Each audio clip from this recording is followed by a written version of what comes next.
ओम शांति। 14 जनवरी 2021 की प्रातः मुरली बाप दादा की साकार महावाक्य है। बाबा बोले, मीठे बच्चे, बाप तुम्हें जो पढ़ाई पढ़ाते हैं वो बुद्धि में रख, सबको पढ़ानी है। हर एक को बाप का और सृष्टि चक्र का परिचय देना है। प्रश्न है, आत्मा सतयुग में भी पाठ बजाती और कलयुग में भी, लेकिन अंतर क्या है? उत्तर में बाबा ने कहा, सतयुग में जब पाठ बजाती है तो उसमें कोई पाप कर्म नहीं है। हर कर्म वहाँ अकर्म हो जाता है क्योंकि रावण नहीं है। फिर कलयुग में जब पाठ बजाती है तो हर कर्म विकर्म व पाप बन जाता है क्योंकि यह विकार है। अभी तुम हो संगम पर, तुम्हें सारा ज्ञान है। ओम शांति। अब यह तो बच्चे जानते हैं कि हम बाबा के सामने बैठे हैं। बाबा भी जानते हैं बच्चे हमारे सामने बैठे हैं। यह भी तुम जानते हो। बाप हमको शिक्षा देते हैं जो फिर औरों को देनी है।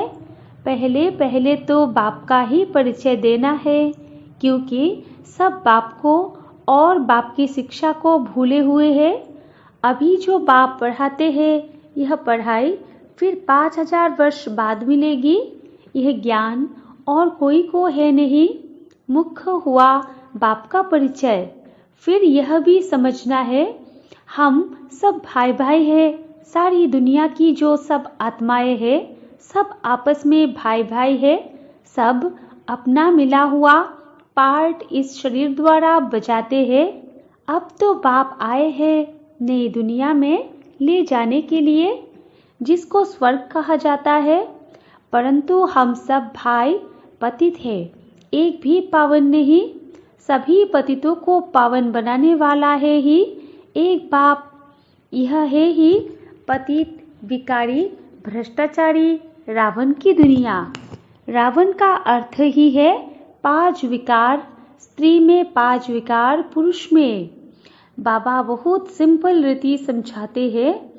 तुम भी ऐसे समझा सकते हो तो पहले पहले यह समझाओ, हम आत्माओं का वो बाप है, हम सब ब्रदर्स है। पूछो यह ठीक है? लिखो, हम सब भाई भाई है, हमारा बाप भी एक है। हम सब सोल्स का वो है सुप्रीम सोल, उनको फादर कहा जाता है। यह पक्का पक्का बुद्धि में बिठाओ तो सर्वव्यापी आदि पहले निकल जाए। अल्फ पहले पढ़ना है। बोलो, यह अच्छी रीति बैठ लिखो। आगे सर्वव्यापी कहता था, अब समझता हूँ कि सर्वव्यापी नहीं है, हम सब भाई भाई है। सब आत्माएं कहती है गॉड फादर, परम पिता। पहले तो यह निश्चय बिठाना है कि हम आत्मा है, परमात्मा नहीं है।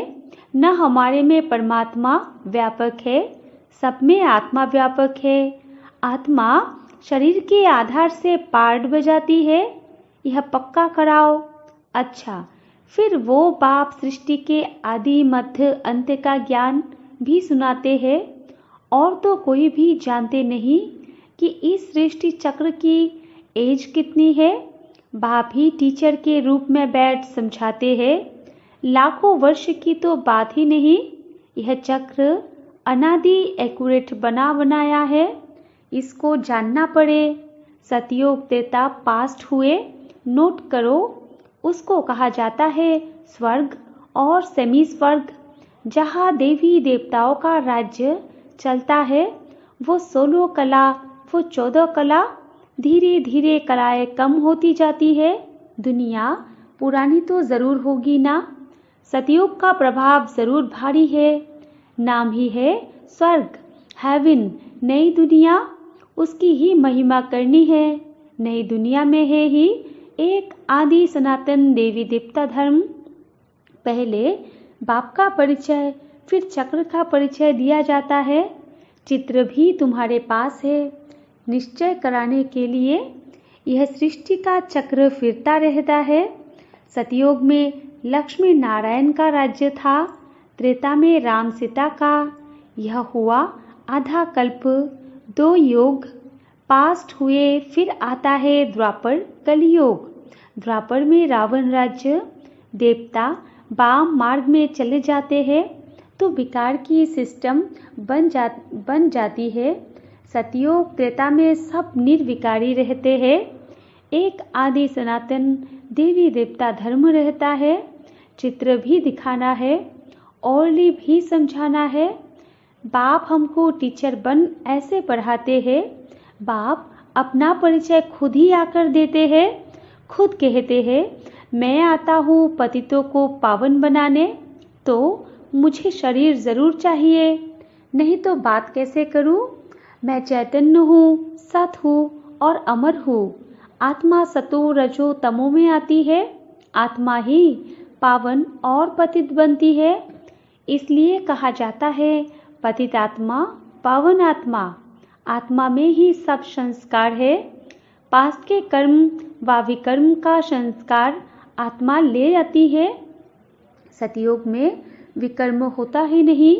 कर्म करते हैं, पाठ बजाते हैं, परंतु वो कर्म अकर्म हो जाता है। गीता में भी अक्षर है। अभी तुम प्रैक्टिकल में समझ रहे हो, जानते हो बाबा आया हुआ है पुरानी दुनिया को बदलने, नई दुनिया बनाने। जहाँ कर्म अकर्म हो जाते हैं उसको ही सतयुग कहा जाता है। और फिर जहाँ सब कर्म विकर्म होते हैं उसको कलियुग कहा जाता है। तुम अभी हो संगम पर। बाबा दोनों तरफ ही बात समझाते हैं। सतयुग त्रेता तो है पवित्र दुनिया, वहाँ कोई पाप होता नहीं। जब रावण राज्य शुरू होता है तभी पाप होते हैं, वहाँ विकार का नाम नहीं होता। चित्र तो सामने है, राम राज्य और रावण राज्य। बाप समझाते हैं यह पढ़ाई है, बाप के सिवाय और कोई नहीं जानता। यह पढ़ाई तो तुम्हारी बुद्धि में रहनी चाहिए। बाप भी याद आता है, चक्र भी बुद्धि में आ जाता है। सेकंड में सब याद आ जाता है। वर्णन करने में देरी लगती है। इनके 3 फाउंडेशन है। झाड़ ऐसा होता है, बीज और झाड़ सेकंड में याद आ जाएंगे।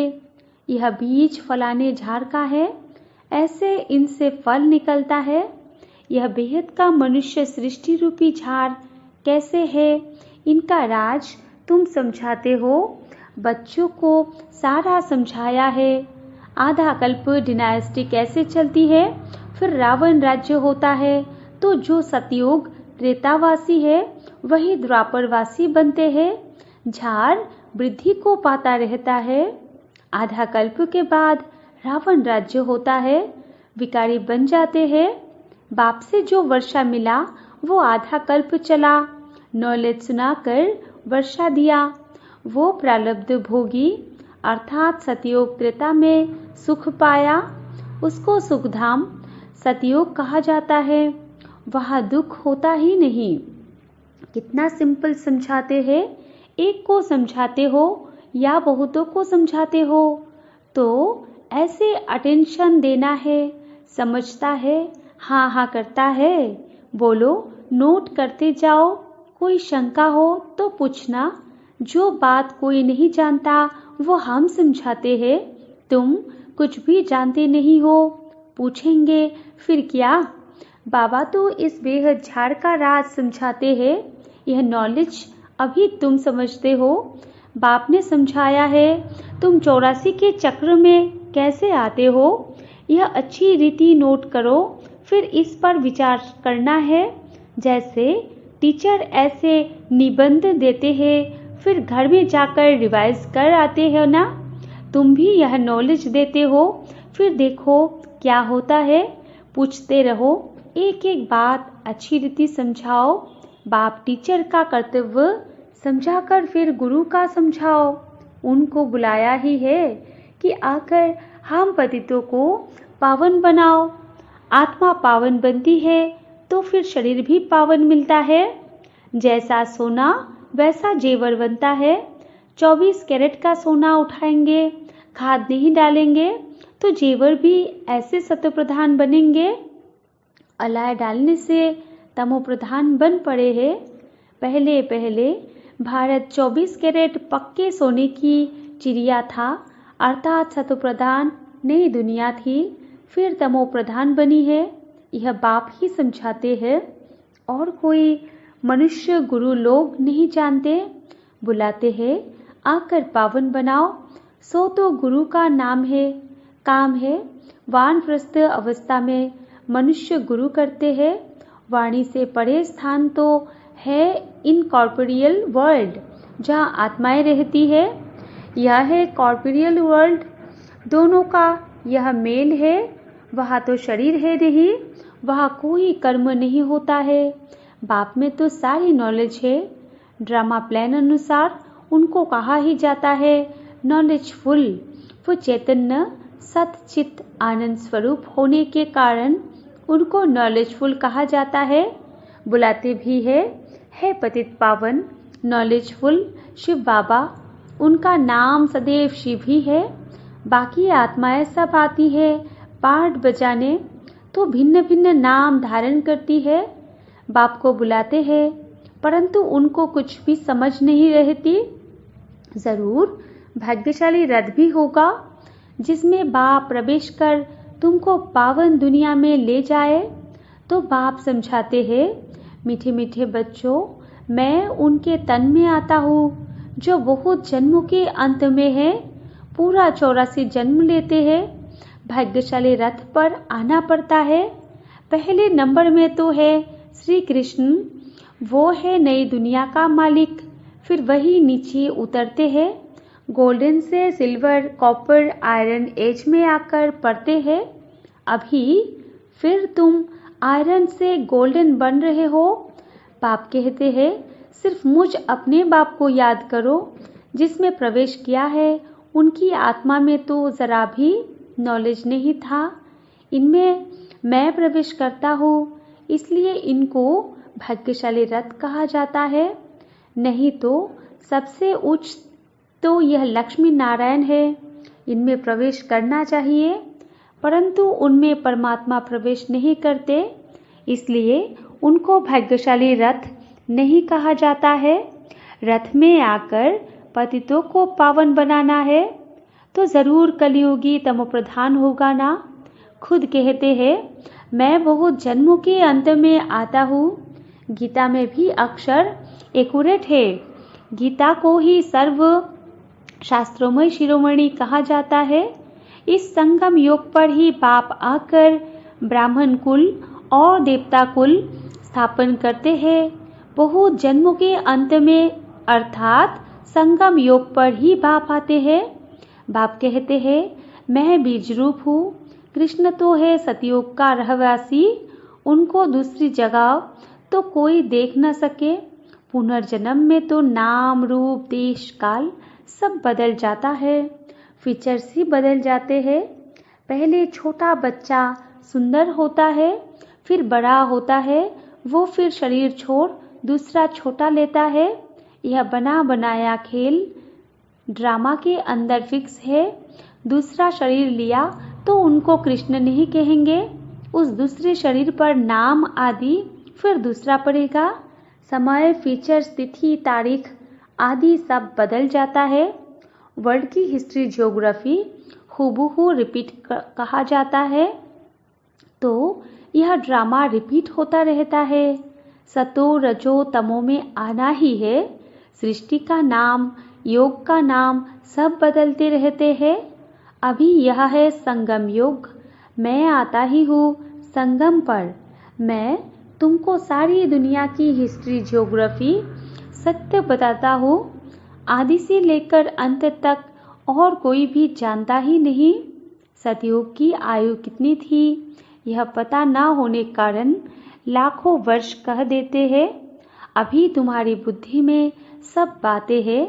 तुम्हें अंदर में यह पक्का करना है कि बाप टीचर सदगुरु है, जो फिर से सतोप्रधान बनने के लिए बहुत अच्छी युक्ति बताते हैं।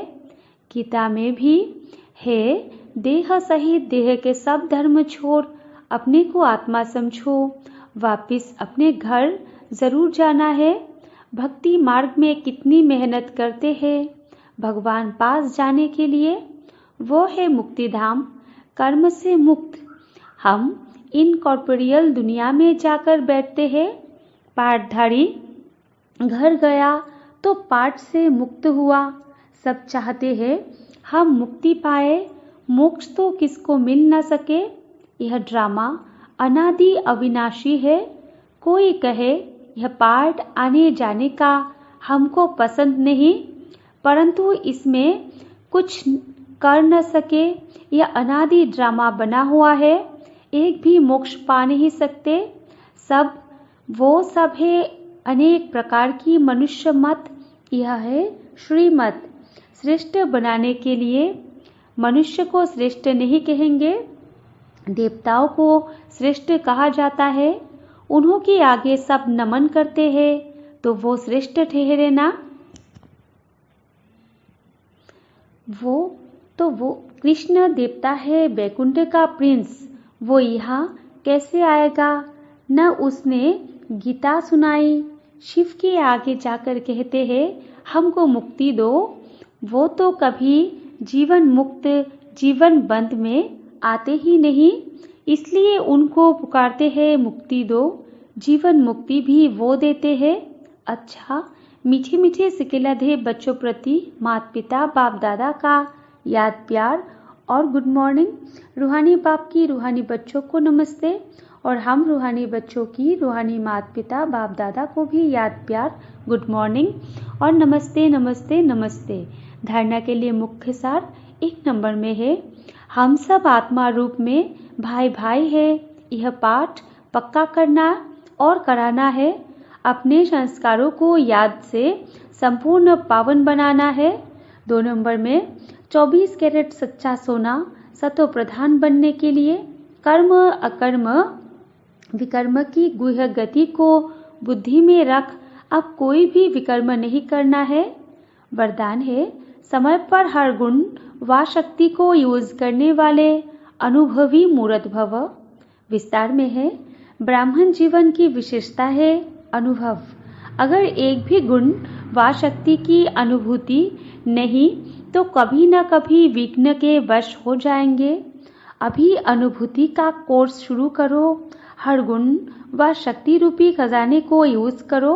जिस समय जिस गुण की आवश्यकता है उस समय उसका स्वरूप बन जाओ। नॉलेज की रीति से बुद्धि के लॉकर में खजाने को रख नहीं दो, यूज करो, तब विजयी बन सकेंगे। और वारे मैं का गीत सदा गाते रहेंगे। और स्लोगन है, नाजुकपन के संकल्पों को समाप्त कर शक्तिशाली संकल्प रचने वाली ही डबल लाइट रहते हैं। अच्छा, ओम शांति।